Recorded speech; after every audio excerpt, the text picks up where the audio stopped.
There are 3 candidates running for 2 seats on the New Hope City Council. They are in alphabetical order: Andy Hoff, Michael Eisenberg, and Ron Stoffel. A 4th candidate who is on the ballot, Austin Berger, has withdrawn from the race.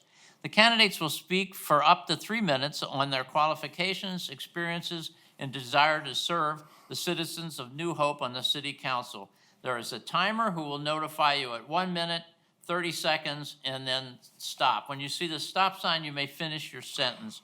All right, Mr. Hoff, would you present your opening statement of up to 3 minutes? Thank you to the League of Women Voters for providing this opportunity in these trying times. My name is Andy Huff, and I'm running for re-election to the New Hope City Council. I've been a homeowner and resident in New Hope since 1969. I am married to Juanita, and we have 2 sons, Dan and Jason. I was a teacher in Robbinsdale District 281 system for 41 years. I taught government and economics. I still substitute at Armstrong and Cooper High Schools. I have been a member of the New Hope City Council. I serve as commissioner on the Northwest Community Television Board. I'm a member of the District 281 Superintendent's Advisory Council. I am also a U.S. Army veteran. All of these experiences helped me to prepare to serve on our council. I want what most people want for their city, for it to thrive, do well, and move in a forward direction. As a government and economics teacher in District 281 for 41 years, I understand the process of government.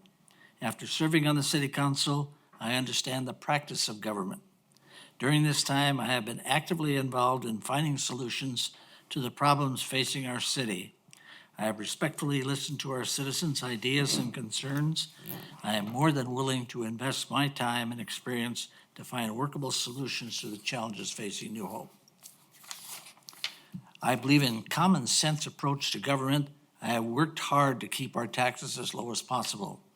Finding solutions to the issues New Hope has faced over the years has taken joint effort, compromise, and hard work by the City Council, staff, and residents. I have enjoyed being your advocate on the City Council. I am committing to work with you to find solutions to our future problems. It's important to search out the information necessary as issues arise. Only the most important jobs of the council is overseeing the city's yearly budget. The council has challenged itself to keep the levy increase as low as possible and maintain the services and infrastructure citizens want.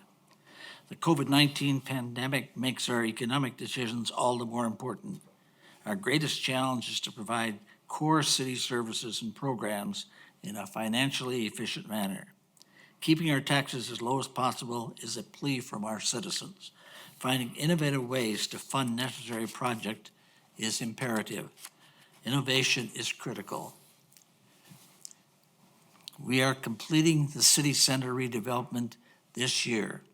It's been a challenge, but well done.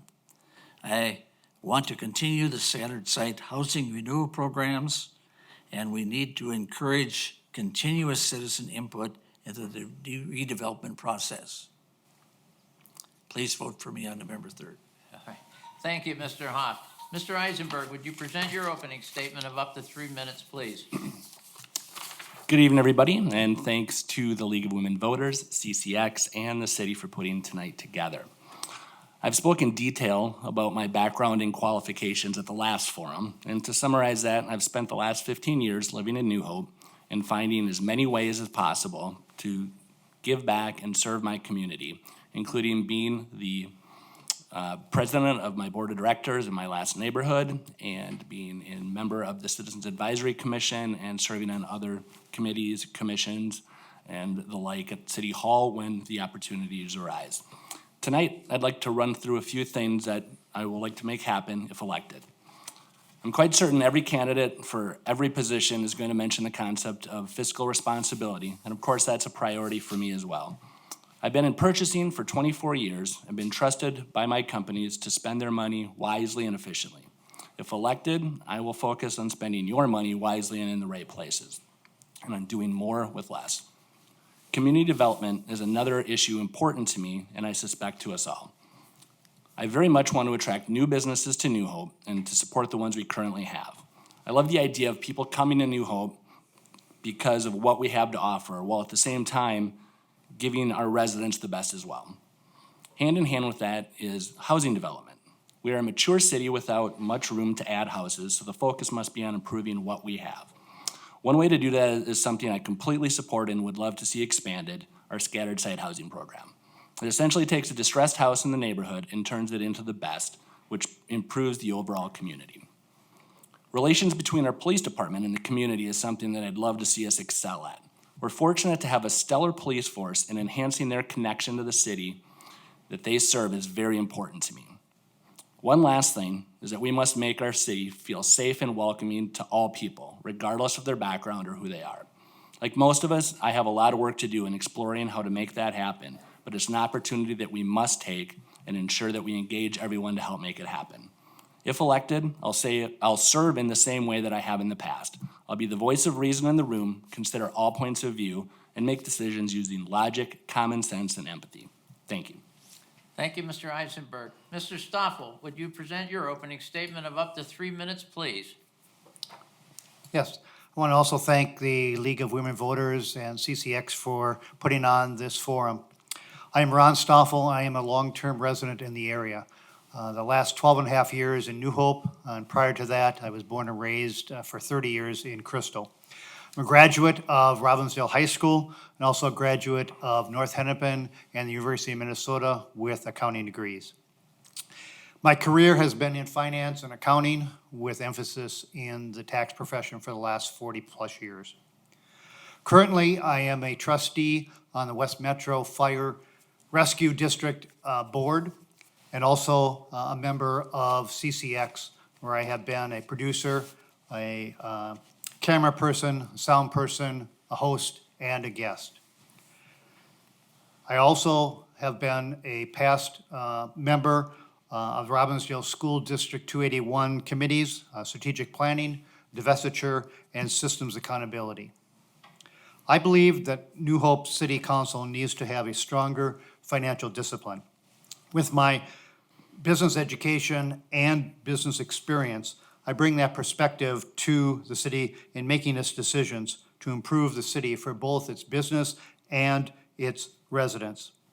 Throughout my community involvement, I've learned that citizens want to have more input into decisions by the city government and need to be listened to in gathering all the information relevant before decisions are made.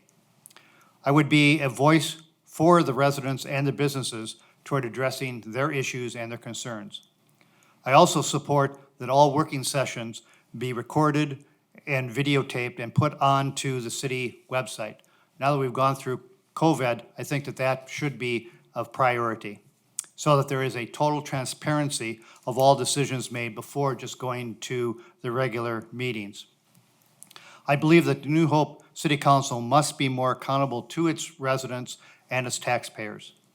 With my support, with your support, and by working together, we will make a positive difference in New Hope. The areas that I would like to concentrate on are, with the amount of spending that has been done and increased tax burden, I think we need to watch our budget.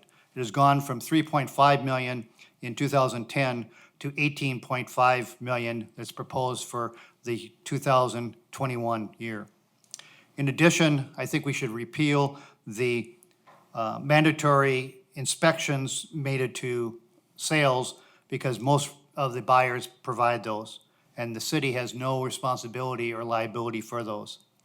And lastly, I think the relationship between the city and its residents, both business and residents, need to be repaired. The last thing is the dependency on the water only from Minneapolis, I think needs to be looked at and find out if there's additional abilities. Thank you. Thank you. It's now time for questions from the voters, and we ask the candidates for 1-minute responses. The first question, the order will be Mr. Stoffel, Mr. Eisenberg, and then Mr. Hoff. Question 1, what would you identify as your top 2 budget priorities for the next 4 years? Please explain. Mr. Stoffel. Thank you. I think that we need to look at all of the budgets and all of the departments and see where efficiencies can be done. Cooperation, and also looking at the levels of supervision and employees to see if we are right-sized. In addition, I think that we need to look at providing the amount of expenditures and transparency before the budgeting that we're doing now to have better input by our citizens into what their priorities and stuff are. I would say that with the 9 people that we have that are at $100,000 or more, we may need to look at, are we competitive with the rest of the cities in our area the same size as we are? Because obviously, the cost of personnel is one of the highest between all of the city budgets. Thank you. Thank you. Mr. Eisenberg? Can you repeat the question, please? Sure. What would you identify as your top 2 budget priorities for the next 4 years, and please explain why?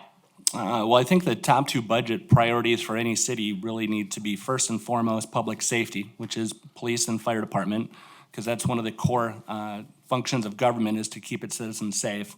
And I'd like to make sure that they have the necessary equipment to keep not only their team safe, but our city as a whole.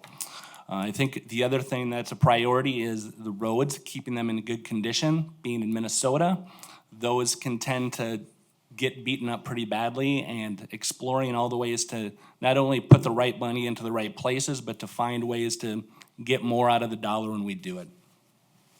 Thank you. Your 2 budget priorities. Mr. Hoff? Okay, I would have to agree that public safety should be number 1, and we've done a tremendous job on that. The police department and the fire department in combination have really done a good job. Secondly, I would also agree that basically we have to take care of the roads. The roads were in bad shape when I first got on. And we've been working on them, and we've been improving them, and we have a plan that we keep following, and I think we've done a tremendous job. During that, we've also taken care of those sewer and water problems, or some of them. You never take care of all of them. But basically, those are the 2 top issues that I would want. All right, thank you. All right, this next question will go first to Mr. Eisenberg, then to Mr. Hoff, and last to Mr. Stoffel. If you are elected, how would you plan to stay connected to residents in terms of input and feedback? So, Mr. Eisenberg. That's a great question, and it's very timely because last night at the Citizens Advisory Commission, we had Beth Kramer come in to talk about just how to do that. It's definitely been a problem in the past because I know the city does everything they can possibly think of to push communications out, and residents still come to meetings saying that they have heard nothing about what's going on. And Beth has got a lot of really great ideas, primarily using social media, newsletters, the electronic version of doing these things. But you also have to make sure that you don't leave behind people who aren't up on technology. So I think the best way to do that is to use a shotgun approach and hit as many possible venues, avenues of communication as possible, and encourage the people to give you feedback and tell them what you're thinking about. Thank you. All right, Mr. Hoff, how would you stay connected with the residents? Basically, I would continue to do what I've been doing. I know a lot of people. As an old teacher in this district, I know a lot of people that have confidence in me, and they come up and tell me what their problems are. We also have the pipeline, which is doing a good job, and we have the newsletters that are going out now, and we've been working very hard on trying to keep the public involved. This development, for example, that we have here outside the city hall involved a lot of public work. People came in, worked on the committee, and made recommendations for us, and that's what I would like to see in the future, that we would keep doing that. Thank you. Mr. Stoffel? Yeah, I would agree that the city probably needs to continue to expand and develop all of the communications tools that they currently have. Again, I think the biggest one, which I had in my opening, is to provide either video recordings of the working sessions, because most people cannot get to those, and up till COVID, those were not broadcast in any way. So I would say that that would be the biggest thing that I would promote, would be to have those on the website after being recorded. Because all the decisions and the discussions that come to the regular board meeting or the regular sessions are all determined at that point. So that's where the work is done, and that would be give the information to the constituents, and then they would be able to come back and hopefully answer questions or expand upon those items that they either agree or disagree with through either email, phone calls, or in the newsletter. Thank you. Thank you. All right, question 3. This one will go to Mr. Hoff and then Mr. Stoffel and Mr. Eisenberg in that order. What policies would you pursue, if any, relating to the New Hope Police Department and its community relations? What ideas do you have, if any, to make the work of the police department and any changes transparent for residents? Mr. Hoff. Okay, as far as our police department is concerned, they have done a very good job. They have recruited good people, and Tim Fortier just retired, but he did a nice job in leading the department, and with the police department, together with the fire department, has done a good job of keeping people informed and watching out for them. So I would definitely encourage the police department to continue doing that. They're now adding a new person to this police department with the 2 other cities, someone that would help them assist in emergency situations where someone may have a mental health problem. And so they've done a good job. And I would consider our police department to be one of the best in the neighborhood. Thank you. Mr. Stoffel. I would say that we need to continue. That's a process that, obviously in these times and stuff like that, has to be transparent and has to have input from all of the constituents. That includes the residents and the businesses, as well as the city council and the police force.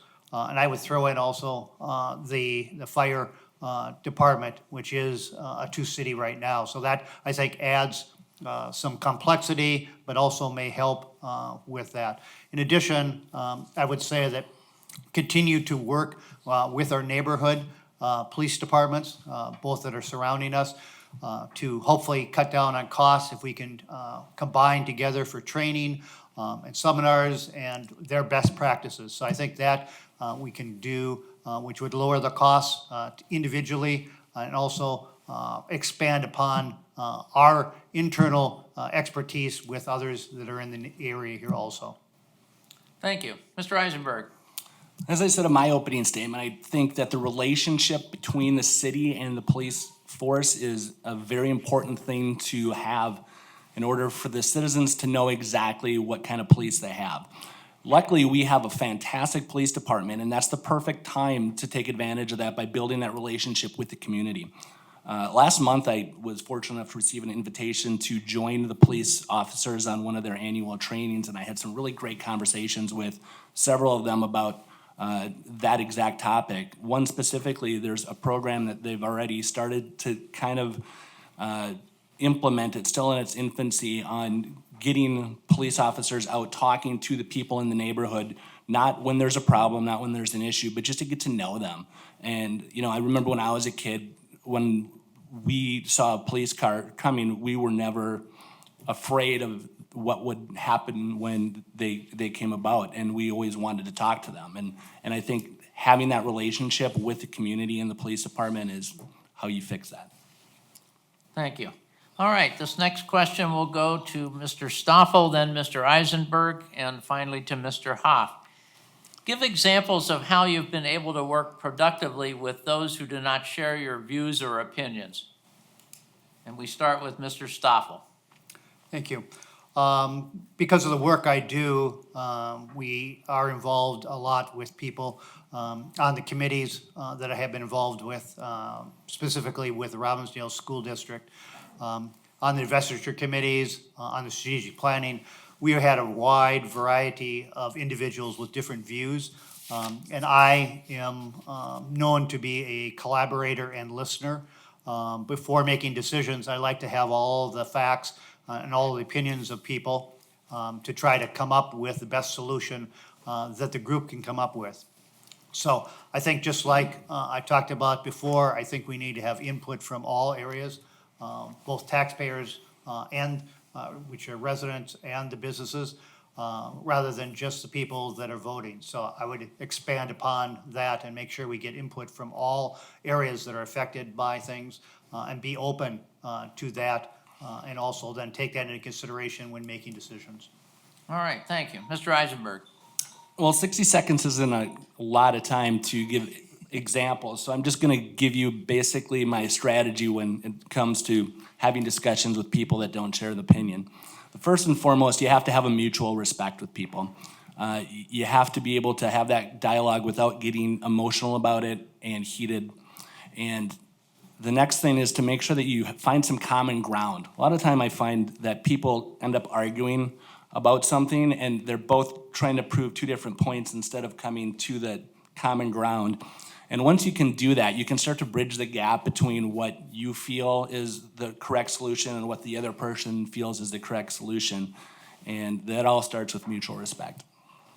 All right, thank you. Mr. Hoff. I think basically that if people have a concern, I should listen to them respectfully and listen to what they're talking about.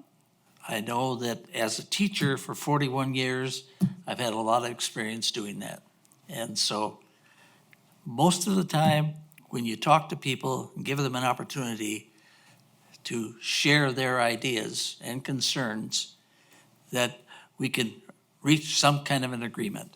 So it's been my pleasure to serve on the city council, to be a voice for many of the people that are out there in the community, and to do what I can to help them feel that they have been listened to. You know, there's so much we can do if we listen to them and show respect. And I think that's what we all have to do. People feel comfortable in coming up to me and sharing their concerns, even when they know they're not concerns that I have raised, but I do listen to them and hopefully answer their questions. Thank you. Thank you. All right, this next question will go first to Mr. Eisenberg, then to Mr. Hoff, and last to Mr. Stoffel. What policies would you pursue, if any, related to the issue of affordable housing? Mr. Eisenberg.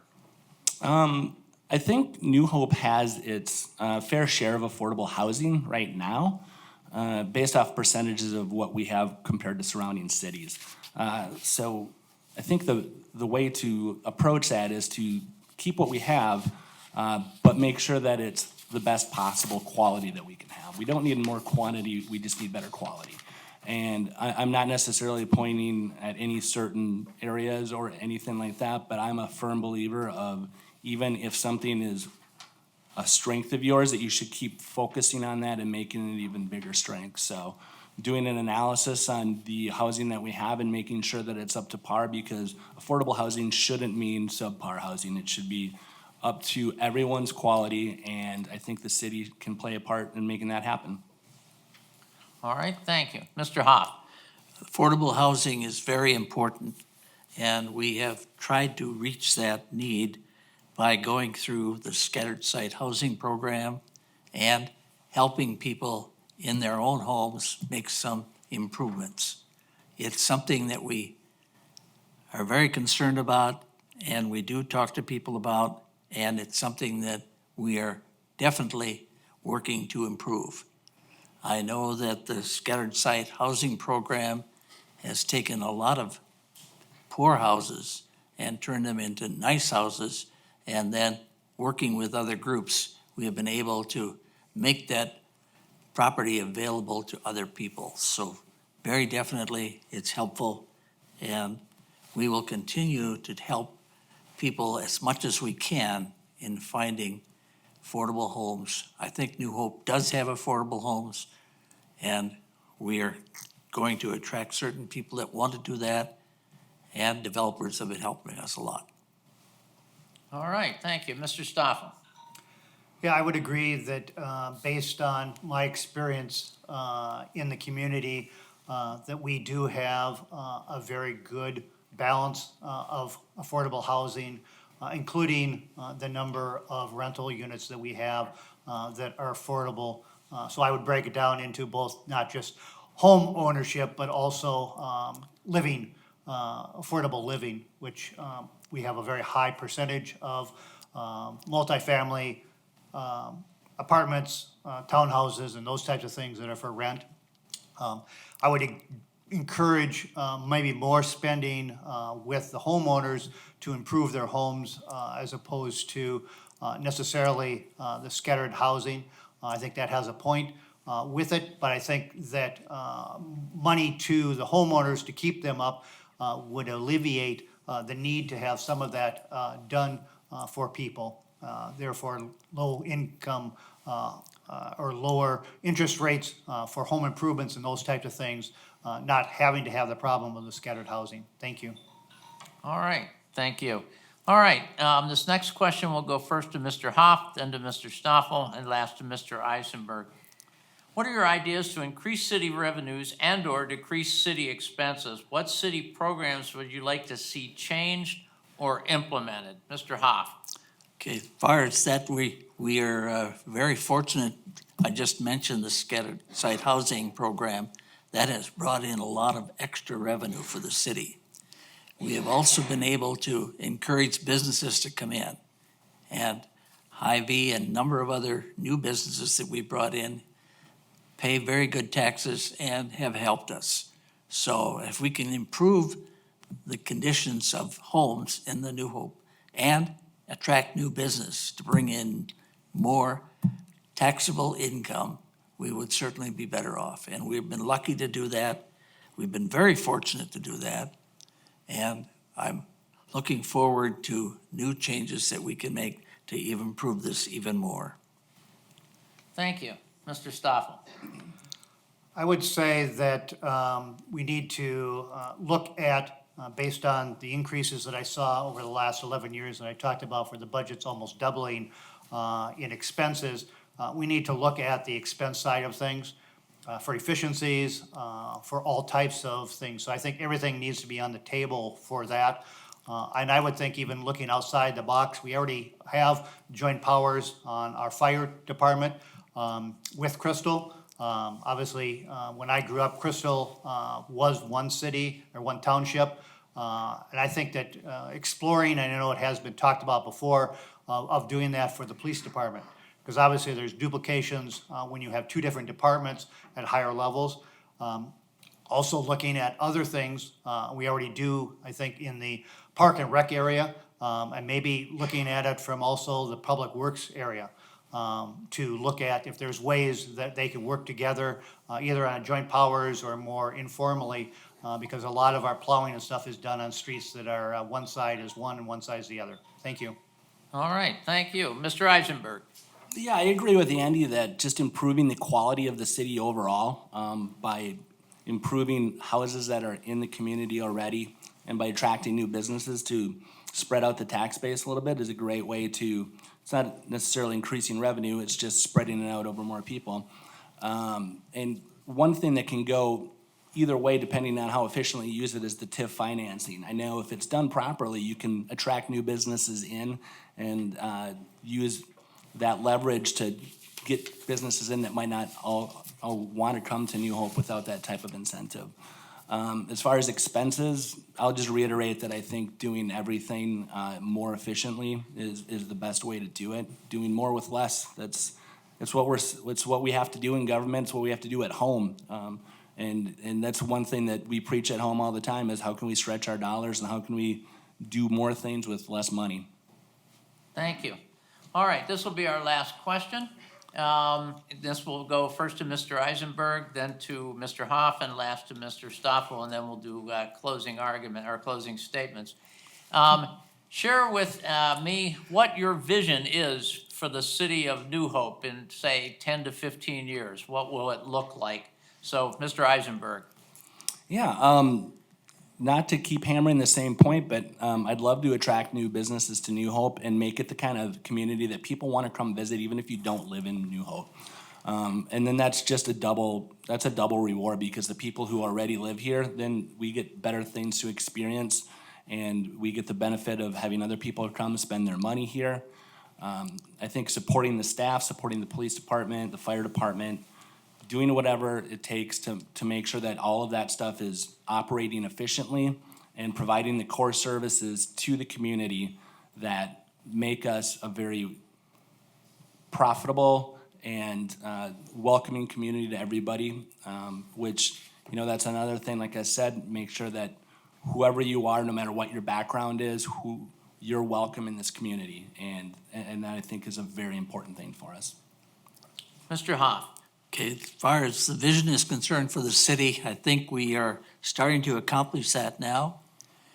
People want to come to New Hope, and we have a good reputation as a place to be. Our safety is number one, and the fire department also helps with that.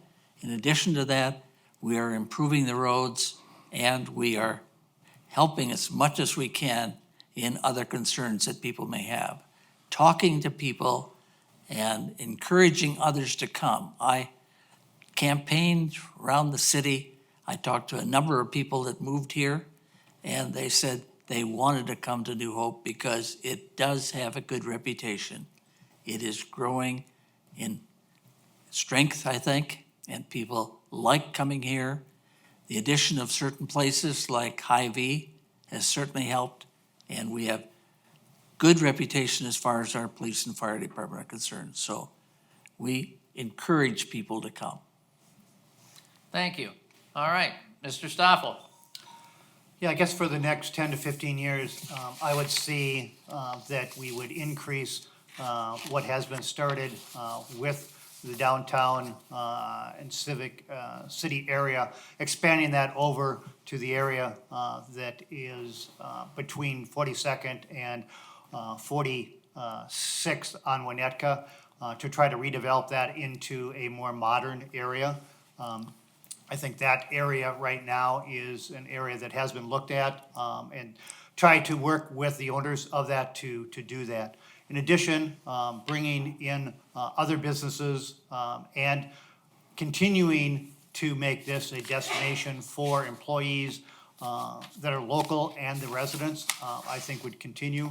And again, as affordable as possible, and also keeping the taxes as low as possible to help people, especially because we have a lot of fixed income people that do not have the ability to have large increases. All right, thank you. We've completed the question period now. The candidates now have 1 minute for a closing statement, and we will begin with Mr. Stoffel. Thank you again to the League of Women Voters and to everyone and the other candidates for stepping up to run. Again, my name is Ron Stoffel. I'd like to give you my contact information for anybody who wants to get hold of me. My email is stoffelnewhopecitycouncil@gmail.com. I'm also on Facebook at Stoffel New Hope City Council and Twitter at Stoffel New. And again, I would like to ask everyone for their vote between now with early voting and absentee through November 3rd. And again, I would like to ask the voters also to write in the candidate of Reed, which is R-E-I-D Johnson, S-O-N. He's also running because of the other candidate dropping out. So again, I want to ask everyone for their vote, and if you need a hold of me, please get a hold of me via one of those methods. Thank you. Thank you, Mr. Stoffel. Mr. Eisenberg, your closing statement, please. Yeah, thanks for all the great questions, and to everyone who's engaged in this process. I would like to thank everyone who's already voted for me. I've talked to some people out in the city, and for those who have not voted, I'd ask for your vote on November 3rd or before. And I encourage you to vote regardless of who you're gonna vote for. That's the most important thing. You can contact me at michael.eisenberg.newhope@gmail.com, and I'm also on Facebook under Michael D. Eisenberg. Thank you very much. Thank you, Mr. Eisenberg. And Mr. Hoff, your closing statement, please. Well, again, I want to thank the League of Women Voters for providing this opportunity to share our ideas about New Hope during these very trying times. I have had a chance to talk to some people while I've been campaigning, but I miss being able to knock on doors and talk to more people. I have enjoyed being on the city council, and I pledge to keep working for the people of New Hope. It is important for you, people of New Hope, to share your ideas with me. And I hope that thank you for all the people who took the time to call in or send in their questions. We need the public input, and we need the leagues doing this for us, so I want to thank them. And again, please vote for me on November 3rd. Thank you. Thank you, Mr. Hoff. On my own behalf, let me say it's always a pleasure to be here in New Hope. I want to thank all the candidates for their participation in this League of Women Voters Candidate Forum. And I'll hand over the microphone to the League. Thank you to our moderator, William Johnson, to our candidates, to CCX Media for presenting the candidate forum. This forum will be replayed on Channel 799 on October 18th, 2020 at 4 p.m. And also, it will be on CCX Media's website for online viewing. Again, the election will be held November 3rd from 7 in the morning to 8 p.m. And as you know, early voting began September 18. We suggest you vote by mail with an absentee ballot for convenience and health reasons during this pandemic. Direct balloting at the New Hope City Hall begins October 27th for in-person absentee voting, where you feed your ballot into a tabulator just like on Election Day. If you are not registered, you may register at the polls on November 3rd. If you have been a resident of your precinct for at least 20 days prior to the election, have a valid Minnesota driver's license, learner's permit, Minnesota ID, or a receipt for any of these, showing your correct address in the precinct. Or you may be accompanied by a registered voter in the precinct who will take an oath along with the election judge that you qualify to vote in that precinct.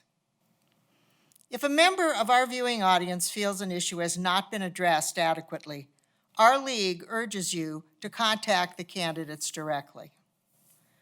Finally, the League of Women Voters encourages informed and active participation in government, and we work to increase your understanding of major public issues. We do so by influencing public policy through education and advocacy. Membership is open to men and women of all ages. For more information, visit our website at www.lwvcnhepr.org or visit our Facebook page, facebook.com/LWVCNHEPR. I thank you for joining us this evening.